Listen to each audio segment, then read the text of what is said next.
Hey guys, it's me, it's Queen Saharu, and I'm coming to you today with another exciting edition of Ask an Aquarius. It is Saturday, the 6th of October, and I'm getting ready to go get my tattoo worked on. I'm going to show it to you guys.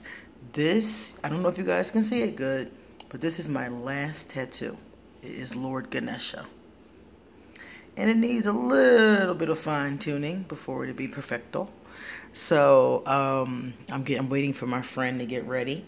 So I figured I would do some cool videos in the meantime. Okay. So I got a message from somebody named Seeking Truth, which I guess would be Seeking Truth. I guess. Seeking Truth says that he is a Libra first and foremost, and he met this Aquarius at a bar. And they hit it off instantly. They talked, they laughed, they debated, they laughed, they joked, until the bar closed. He even kissed her a few times in the bar. She rubbed on his leg. They told each other how much they liked each other. They laughed. She drove him home, and she spent the night. Okay?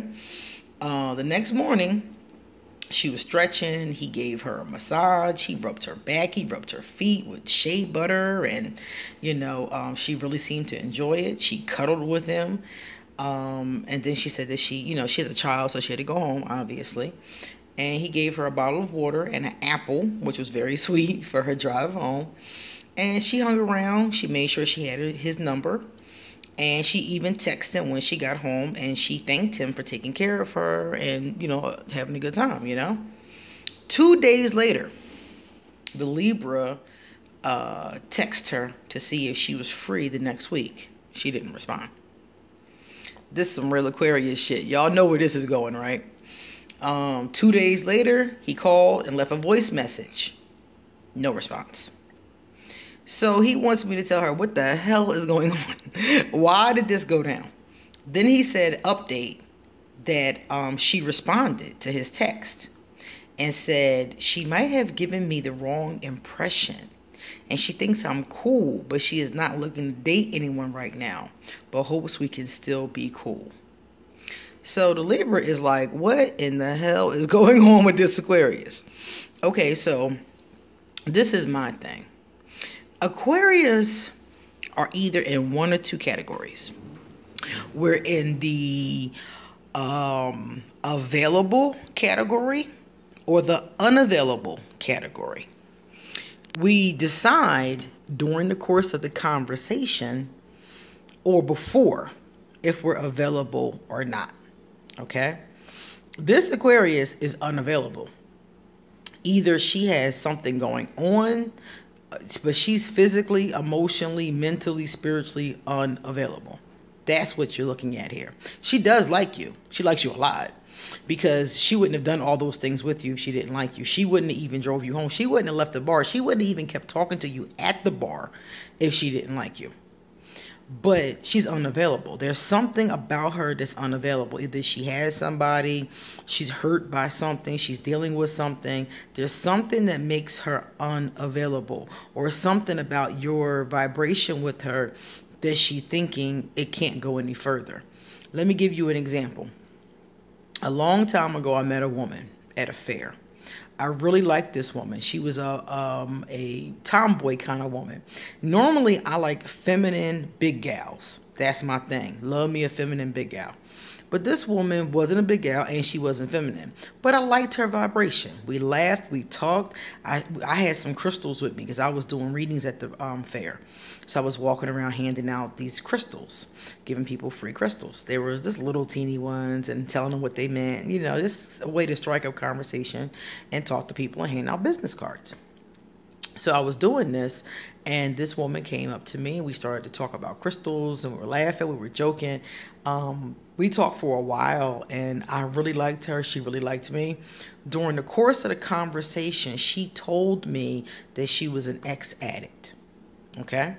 And she told me that she could not be around alcohol, cigarettes, drugs of any kind, because she would be triggered. And she can't just do one thing. She can't just have a beer and stay in that space. She's a true addict. So once she starts to have something, she goes overboard and won't stop. So she can't be around those things. Now, mind you, I didn't mind the fact that she was an ex-addict. Well, she was an addict. Because I think that according to NA, you're always an addict. I think they said that it's just one day at a time. So it didn't bother me that she was an addict. You know, she had her addiction under control. She was working. She was doing her. She was doing great. So it didn't. That part did not bother me. But I decided in that instant that I would not take it any further. Because I didn't like the fact that I would have to change my life to be with her. You see? I like wine with dinner. I like champagne on New Year's and at weddings, you know? I enjoy certain times having alcohol. And I did not want to not have alcohol. I used to go see my buddies at McNinneman's on Germantown Avenue. Shout out to McNinneman's. And I would go in there. All my friends would be in there on Friday nights. And we would hang out and do drinking games and stuff. I liked to drink. And even now, I still like to drink. I just don't drink as much because most of the time I'm asleep. So I like to drink, and I like to drink a lot back then. I like to party back then. I was a partier back then. Every weekend I partied back then. Every Friday, every Saturday, you know, one or the other or both sometimes. And I didn't want to change my life to accommodate her life. Quite frankly, I don't have the addiction, so I didn't want to have to change my life to accommodate her addiction. I didn't want to have to stop going to McNinneman's. I didn't want to have to go stop hanging with my friends. All my friends drank at that time. Most of us really don't as much anymore, but back then we were young, you know, and they did. And I wanted to hang with my friends. I wanted to go out with them. I wanted to be able to go to a restaurant with my friends and have a drink and not have her sitting next to me and feel some type of way, or not be able to go at all because she's sitting next to me and I don't want to trigger her. You know, if me and my friends are sitting around having a glass of wine, and that could trigger her, you know, and I didn't want to put her through that. And I didn't want to put me through that more so than even her, to be honest with you. I didn't want to put me through that. Okay. Now, mind you, I didn't say that to her in the conversation. I just kept having this wonderful conversation. And when it was over, you know, she gave me her number. I took it. I wasn't going to be rude and say, no, I don't want your number because I know this isn't going anywhere. I took her number. I said, you know, thanks. That's what's up. See you later. She got in her car. She drove off. I kept it moving. I never called her. You know, so she may even be sitting there wondering, I wonder why that girl never called me. But that's the reason. We are unavailable and we decide in that moment if we're available or not. Or beforehand, for example, a woman may know that she doesn't really want to date right now because she's still wounded from her last situation. So she might go to the bar, she might talk to guys, she might even talk to guys online, but there's no follow through. Or in the Aquarius, a lot of times there's no response. She's already decided before you even met her, nothing is happening. Like my friend used to always say, ain't shit happening. She decided ain't shit happening before she even met you. So then when she met you, she had a good time and she enjoyed herself, but she had a limit to how much enjoyment she was going to let herself have. So this Aquarius is unavailable in one of these ways. Either she's with somebody, maybe she's in a relationship with somebody, or maybe she's not in a relationship with somebody and she just isn't over what she's been through. Maybe she's in a space in her life with her child and her career that she's putting those things first.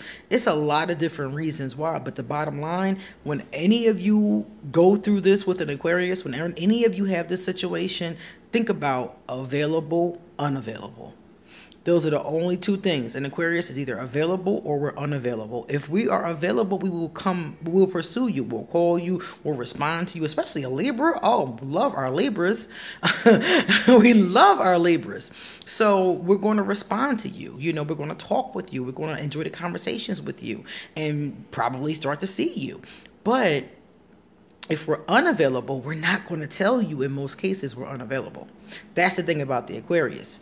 And some of the times we are available, but realize, like in the case of the woman who's the addict, we realize during the course of the conversation that this is not going to go anywhere, so we don't allow ourselves to be available. You see? So that's the question that you must ask yourself. It's not that you did anything wrong. It's not that she doesn't like you. It's that for some reason she has decided that she's unavailable. Now, will this change? Possibly. It's very possible. I tell people with Aquarius, just leave the door open. The Aquarius is like a stray cat. They might wander off after you feed them, but it's a very good possibility that they'll get lonely or hungry and come back around again, you know? Just leave the door open. She texts you, she says something about hope we can still be cool. I would have just been like, yeah, sure, we can still be cool. When you want to hang out, just holler at me. And just leave the door open. And if the Aquarius finds herself available, she'll come to your door. We're aggressive. We're assertive. You don't have to worry about us being like, oh, well, I can't call him. I can't text him. If she finds herself to be available, she's going to be like, where that Libra at? He was cute. You know, we be on it, you know. But it's just that right now, there's a reason why she's unavailable. So all you have to do is leave the door open. Leave the door wide open. And if she finds herself available, she'll come through your door. She'll come through on her own. It's not that you did anything wrong. It's nothing about you. She's not crazy. Some people be like, Aquarius be acting crazy. And I'm like, I know it look crazy, but we really have a full-fledged logical reason for everything that we do. It's thought about. We overthink everything. Like in the case that I told you about the young lady who is a drug addict. I thought about that in like 2.2 seconds. That just came. You know, I didn't even have to give it a lot of thought. During the course of the conversation, she made the statement. I heard the statement and automatically was like, oh, ain't shit happening. I'm not changing my life for this. Not going to do it. The same way, you know, if I met somebody who was, let's say, had a lot of children. And at this point in my life, I can't do a lot of kids. I just can't. My life isn't conducive to it. I mean, I'm always on the go. I'm in different countries at any given time. I'm not stable. I can't even have a pet right now, you know? So if I met a woman who had children, I would be like her, nice woman, cute kids, deuces. You know, I can't do that right now. In Aquarius, we figure these kind of things out sharp. We know what works for us, what doesn't work for us, and we're really quick on that. And some of the times people don't like that because a lot of times we don't articulate it. If she had just said to you, I like you a lot, I'm having a good time, but I'm unavailable up front, then you wouldn't have had these questions later on. But for some reason, we never do that. I guess it's because Aquarius will be talking to you and laughing and joking and having a great time and not reveal a damn thing. After the conversation is over, you like, I don't know nothing about her. But we talk for like 3 hours because that's how we are. We are very guarded with our feelings. We're very guarded with information about ourselves. You know, we're very mysterious in that kind of way. Sometimes when I check into different places, especially when I'm in the United States, I don't even use my real name. We're very guarded like that. We're very, like one time this man got mad at me because I told him I don't accept Facebook friends I don't know. He got pissed. I was like, for safety reasons, I don't accept Facebook friends I don't know. Particularly males, to be honest with you. Because if it was a beautiful woman that I wanted to talk to, I accept her ass in a minute. But I said to him, I don't do that for safety reasons. He had a fit, like, you know, like he like went off. Like, what do you mean? I was like, yo, dude, you're a little too drawn. You need to go way over there. So, we're funny like that. We're guarded. We're very guarded. We're very mysterious. And if you know everything about an Aquarius, if you know what goes on with them, how they tick, what's going on in their life, what's going on in their mind, that's a person that we really, really trust. And we don't do that with a stranger, you know. So she didn't tell you why she's unavailable. Now, if you have a conversation with her and she feels comfortable, she will eventually tell you. So if you leave the door open and you know, she said we still can be cool. So if she texts you or says something, drops something, and y'all get into a conversation, you may actually find out why she's unavailable. She'll probably tell you at some point, but she just didn't tell you now. Okay?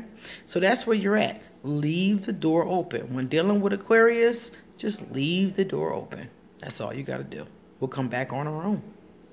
See you later.